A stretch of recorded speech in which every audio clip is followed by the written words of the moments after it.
Je suis une artiste. J'ai mis beaucoup de temps à le découvrir. Et quand j'ai découvert que j'étais artiste, j'ai compris beaucoup de choses de moi-même et pourquoi j'avais un peu du mal à vivre pleinement. Depuis que je sais ça, je me suis beaucoup épanouie dans mon travail et dans ma famille. Je suis mariée depuis 40 ans.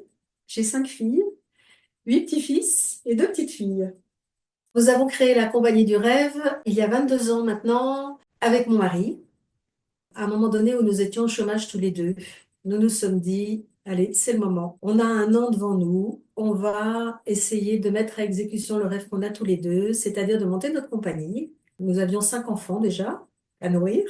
Et c'est avec un orgue de barbarie qu'on a commencé cette aventure. Au départ, nous avions monté un spectacle avec nos enfants et on chantait partout, dans les maisons de retraite, on chantait dans les hôpitaux, on chantait pour les fêtes de village et on le faisait bénévolement et tout le monde nous disait comment est-ce qu'on peut vous aider? Qu'est-ce qu'on pourrait faire pour vous aider? Et au moment où on a créé la compagnie, eh bien, on est allé voir ces gens-là et on leur a dit, bah, maintenant, il faudrait que vous nous achetiez notre premier spectacle, puisque vous voulez nous aider.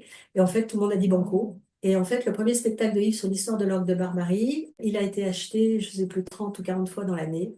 Et ça nous a permis de démarrer. Et puis, parallèlement à ça, moi, je suis toujours comédienne, mais surtout metteur en scène. Et j'avais déjà la passion de monter des grands spectacles avec des gens amateurs et aidés par des professionnels pour créer des grandes aventures collectives qui sont des aventures aussi humaines, historiques, artistiques. Et puis, la compagnie a démarré en fait très, très vite. Et ça fait 22 ans qu'on en vit. On a bien mangé de la vache enragée au début. Mais on s'est battu et puis Yves a passé beaucoup de temps à faire la promotion de la compagnie, beaucoup de temps au téléphone, il faut jamais lâcher, hein. Je dis toujours qu'il faut rêver longtemps pour que nos rêves puissent exister, pour qu'ils puissent continuer, parce que c'est ça aussi, on peut démarrer des aventures, mais il faut pas lâcher. Le spectacle vivant, c'est un spectacle qui fait vivre les personnes sur scène. C'est un spectacle qui n'est pas enregistré et qui va changer tous les soirs. Parce que même si on a un texte, les gens l'interprètent à leur manière et un soir ils vont l'interpréter d'une façon et un autre soir ils vont l'interpréter d'une autre façon. Alors bien sûr, la mise en scène est précise. On sait que sur tel mot, on doit avancer, sur tel mot, on doit reculer, on doit s'adresser à son voisin. Mais il n'empêche que chaque soir, c'est différent parce qu'on se renouvelle. On n'a pas le même public. On n'est pas dans les mêmes dispositions. Et donc, tout est nouveau. C'est pour ça que c'est vivant. Quand je joue sur scène, alors je joue tout seul, mais je joue avec quelqu'un d'autre. Et puis, je donne le meilleur de moi-même à un public. Chaque soir, ce meilleur, il va être différent. Quelquefois, il sera moins bon parce que je suis fatiguée ou j'ai eu une grosse peine dans la journée, donc ça sera plus difficile. Parfois, en fait, on se dit que c'est moins bon, mais en fait, c'est encore meilleur parce qu'on est encore plus fragile. Et du coup, ce qu'on donne, c'est encore plus épuré, ça viendra du fond, du fond, du fond, parce qu'il faudra qu'on aille le chercher loin, et ça sera au contraire encore plus émouvant. Et puis, parfois, il y a la cohésion qui se fait dans le groupe des acteurs. Et là, c'est extraordinaire. Et puis parfois, on rame, en fait. Je crois que le public, lui, il se rend pas toujours compte. Une communauté humaine qui se lance dans un spectacle vivant, elle va se lancer dans une aventure qui la dépasse complètement. Parce qu'on prend un risque ensemble. Au départ, on se connaît pas bien. Les gens me disent d'ailleurs, au bout d'un an, un an et demi de travail ensemble, oh là là, oui, tu nous disais ici, il y aura un bateau, ici, il y aura des marches, ici, on se disait oui, oui, on faisait ce que tu nous disais. Puis un jour, on a vu arriver effectivement le bateau, les marches, les projecteurs, le son. Et on s'est dit, ah bah oui, c'est bien là. Mais au début, on se fait complètement confiance les uns aux autres, sans trop savoir où on va. Et ça, c'est très fort. C'est aussi un moment où chacun va découvrir ses talents. C'est le rôle du metteur en scène, hein, de découvrir, de trouver, de s'appuyer sur les talents de chacun. Quand on arrive à bien être à l'écoute de ça, on crée des merveilles. Le talent de l'autre, du coup, il s'exprime 10 fois plus parce qu'il a la confiance des autres. Donc, tout est plus beau que ce qu'on avait prévu. Celui qui s'inscrit pour être acteur, qui est tout timide, qui n'ose pas, au bout d'un moment, s'il a la confiance, il se dépasse et tout à coup, son personnage devient hyper présent. C'est un lieu, en fait, où on demande d'abord aux gens une qualité de présence. Une qualité de présence à l'autre et puis aux spectateurs qui sont là. Et ça, c'est quelque chose dont on manque beaucoup aujourd'hui. Donc, au début, c'est un risque. Puis en fait, on se rend compte que c'est hyper agréable, hyper confortable. et puis qu'on grandit. On grandit en dignité, on grandit en expérience, on grandit en compétences. Et en fait, on apprend à s'apporter les uns et les autres au lieu d'être dans une concurrence qui est délétère. En fait, on est gagnant-gagnant, c'est extraordinaire. C'est pas sans mal, hein, c'est un travail, c'est parfois laborieux, parfois on se dit, bon, on va jamais y arriver. Surtout qu'au début, on est très pauvre parce qu'on n'a ni le son, ni la lumière, ni les accessoires, on n'a pas les décors au départ, on part de rien en fait, hein. Donc, c'est vraiment le pari de la confiance. On creuse aussi la dimension historique dans ces spectacles. Ce sont des spectacles vivants historiques. Moi, je me suis spécialisée vraiment pour raconter l'histoire d'un lieu, l'histoire d'une personne, l'histoire d'une communauté humaine. Quand on creuse nos racines, on retrouve notre dignité de personne appartenant à un terroir. On retrouve une joie d'appartenir à une communauté humaine qui a beaucoup de choses à dire, à raconter, à donner, qui a vécu de belles choses, qui a vécu aussi parfois des choses terribles. Mais ça permet une résilience de pouvoir raconter les choses et les donner. Nos fragilités et nos talents servent à construire une aventure commune qu'on va pouvoir donner immédiatement. Une aventure qui n'est pas que pour nous, en fait, qui va réjouir aussi les autres. Et ça fait partie de la dignité, ça fait partie de la joie. C'est sûr que ça laisse des amitiés aussi, hein. Donc, dans un village, c'est sûr, ou dans n'importe quelle communauté humaine, c'est des liens qui vont rester et qui vont s'approfondir. Donc, ça, c'est génial. Pour ces spectacles vivants, il faut créer un écrin qui soit parfaitement ajusté au niveau technique. Sinon, soit on n'entend rien, du coup on est déçu, soit on voit pas bien, soit les costumes sont moches et du coup il y a un hiatus, soit les décors sont pas finis, on n'y croit pas, etc., hein. Donc tout ce qui est technique autour des personnes qui vont jouer doit être techniquement parfait entre guillemets. On n'atteint jamais la perfection, bien sûr. Justement, c'est le propre du spectacle vivant. Mais en tout cas, au niveau technique, tout doit être au niveau professionnel, parce que tout doit être beau, en fait. Je ne prends pas n'importe quel professionnel pour faire la lumière, par exemple. Ça ne sera pas des gens qui font du concert, parce que la lumière de spectacle, c'est pas la même lumière qu'une lumière de concert. Sinon, on n'est pas ajusté. Cet ajustement, il est très important par rapport à la beauté de l'œuvre commune, de l'œuvre finale. Au niveau du son, c'est pareil. Je ne prendrais pas quelqu'un qui fait de la radio parce que la radio, c'est une chose, le spectacle vivant, c'en est une autre. Et en plus, avec la voix des personnes amateurs qu'on enregistre souvent et qui est redonnée sur scène, avec une musique derrière, il faut que la musique soit vraiment bien ajustée à la voix des personnes. Donc, il faut que le professionnel soit très à l'écoute, en fait, et qu'il soit très bon, très fin, et puis artistiquement, qu'il ait vraiment le sens du beau au niveau du son.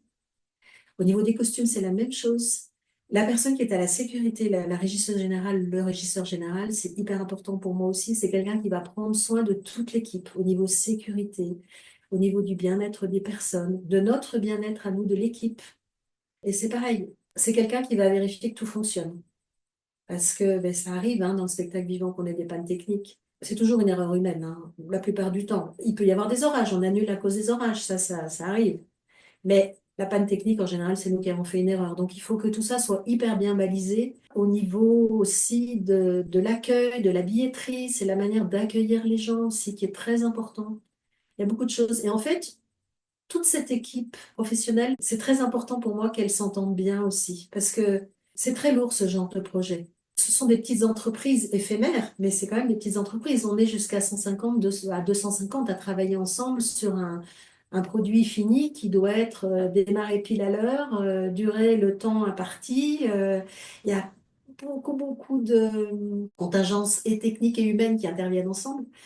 Donc, on doit parer à toute éventualité. Pour ça, il faut que l'équipe s'entende bien. Sinon, c'est vrai que on perd un temps fou et puis évidemment, on va faire des erreurs qu'on n'aurait pas voulu. Donc ça, c'est la première difficulté que j'ai au départ, c'est de monter une bonne équipe technique.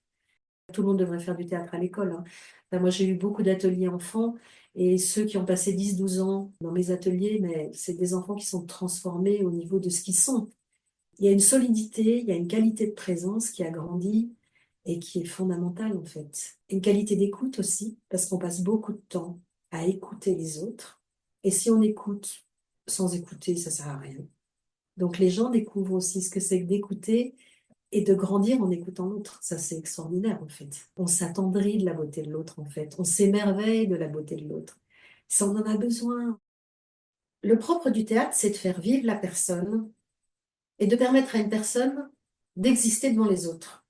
Ça, c'est un facteur d'insertion qui est énorme. Parce que la plupart des personnes qui sont en situation d'insertion sont des gens qui se sentent indignes, qui se sentent être des imposteurs, qui se sentent être des moins que rien.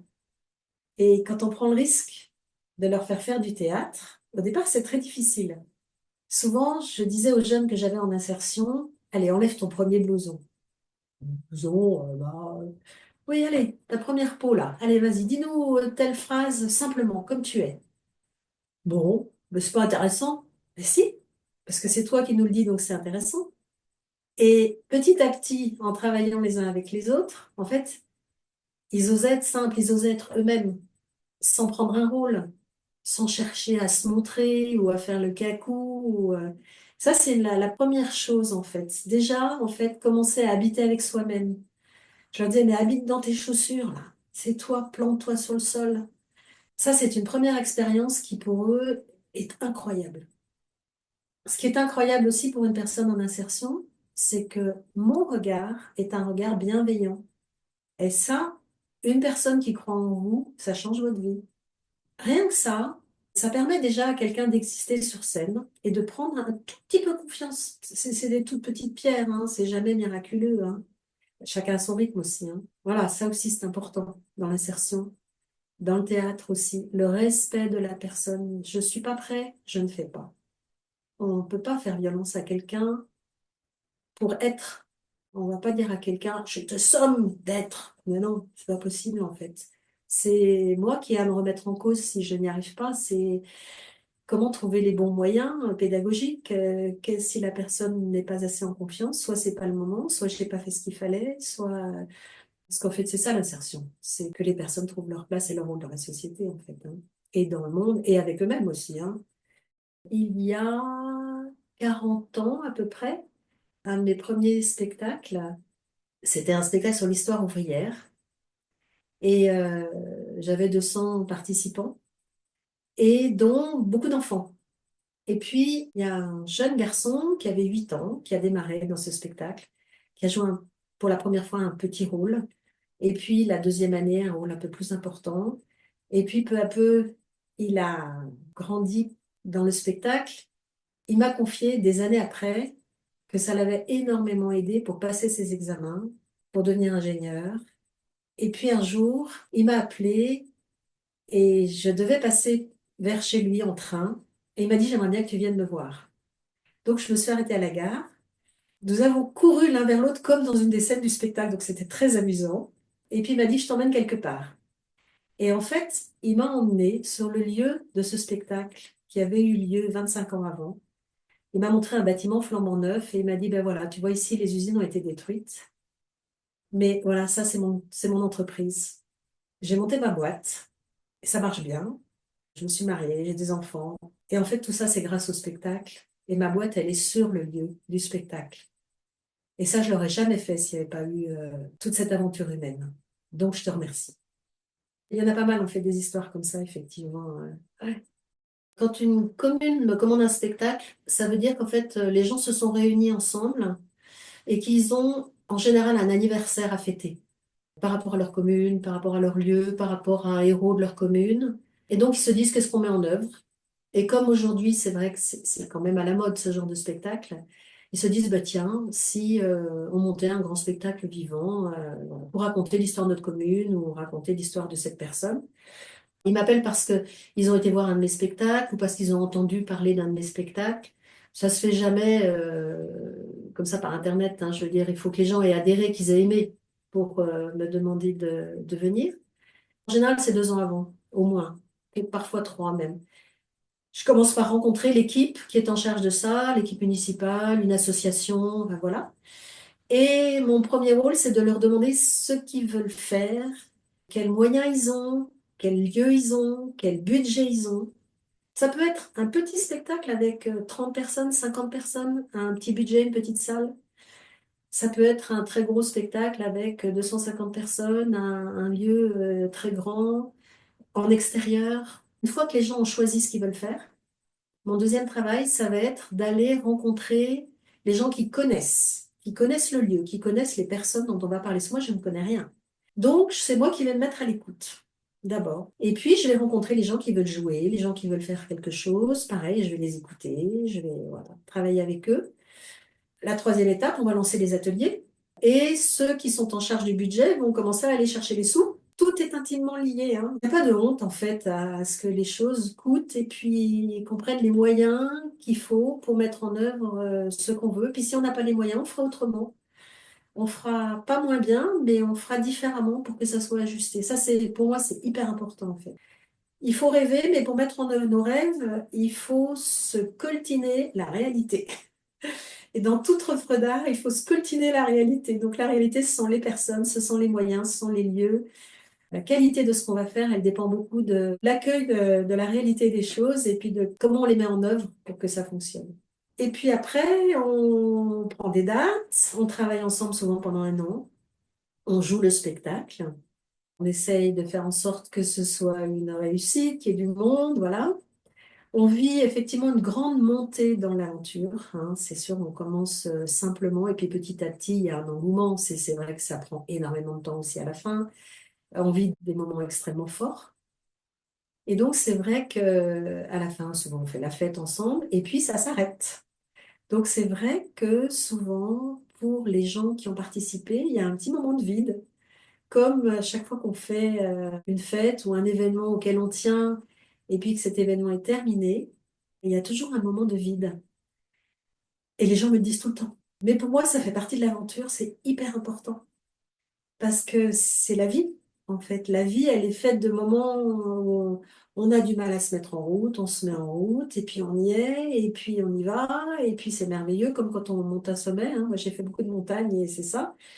Et puis, quand le sommet est passé, quand l'aventure est terminée, il faut aussi savoir se poser et ne rien faire. Entre guillemets, reprendre les choses quotidiennes, les plus quotidiennes qui soient. Mais si on a bien vécu l'expérience et si elle s'est vraiment enracinée au bon endroit, elle va nous avoir fait grandir en sorte que la vie quotidienne, elle ne sera plus jamais pareille. C'est-à-dire qu'on aura envie que, je sais pas, que les moments soient plus intenses et soient plus beaux dans le quotidien, que la qualité de relation soit meilleure. Et ça, les gens des communes qui m'embauchent me le disent tout le temps après aussi, me disent, la vie de la commune n'est plus la même. Les gens se rencontrent, ils s'invitent, ils se parlent à la boulangerie. La qualité de la vie n'est plus la même.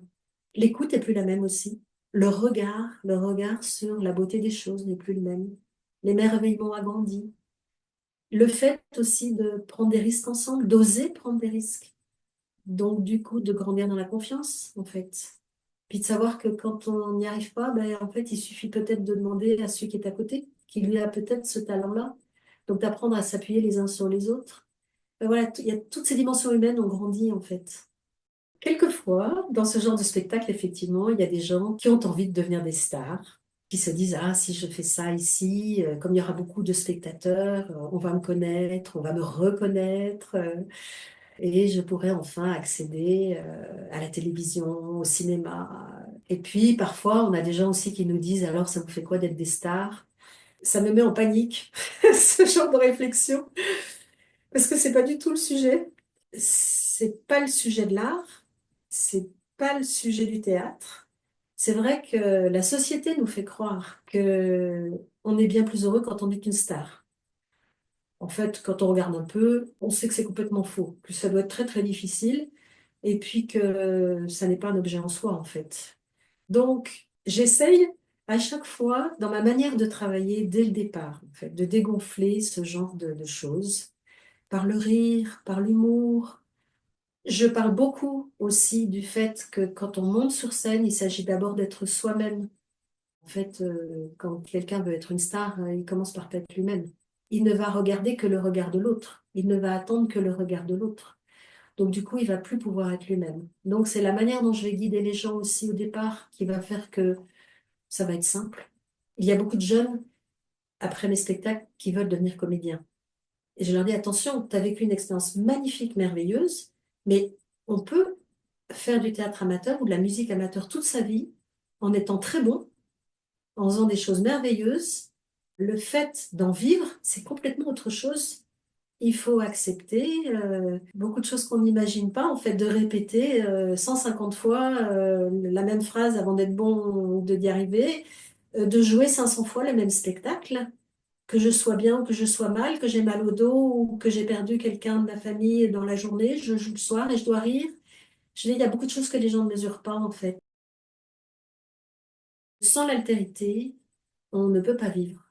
Nos différences, c'est ce qui nous permet de grandir, c'est ce qui nous permet d'être heureux. Donc, quand je travaille avec des gens qui ont un point de vue différent du mien, une manière de travailler différente, c'est pas facile parce que ça me remet en question, ça m'oblige à aller beaucoup plus lentement. Mais je pars vraiment de ce postulat de base que c'est ce qui va m'aider à avancer, c'est ce qui va faire que l'œuvre sera plus belle. Donc en fait, je m'arrête sur cette différence, je prends le temps de rentrer dans le cheminement de l'autre et je demande aux autres de faire pareil. Et je dis très souvent aux gens quand on travaille, attention, si lui dit quelque chose, si ça ne lui va pas, si ce que j'ai dit ne lui convient pas, c'est sans doute qu'il y a une bonne raison. Donc on va essayer ensemble de trouver, soit je vais rentrer dans ce qu'il me propose, parce qu'en fait, en discutant et en regardant, c'est mieux, soit l'inverse, soit on va trouver une voie médiane qui va être mieux. C'est vraiment ce que j'aime travailler. C'est que si l'œuvre est belle, c'est justement grâce à l'altérité de chacun. Et le corollaire à l'altérité, c'est la subsidiarité.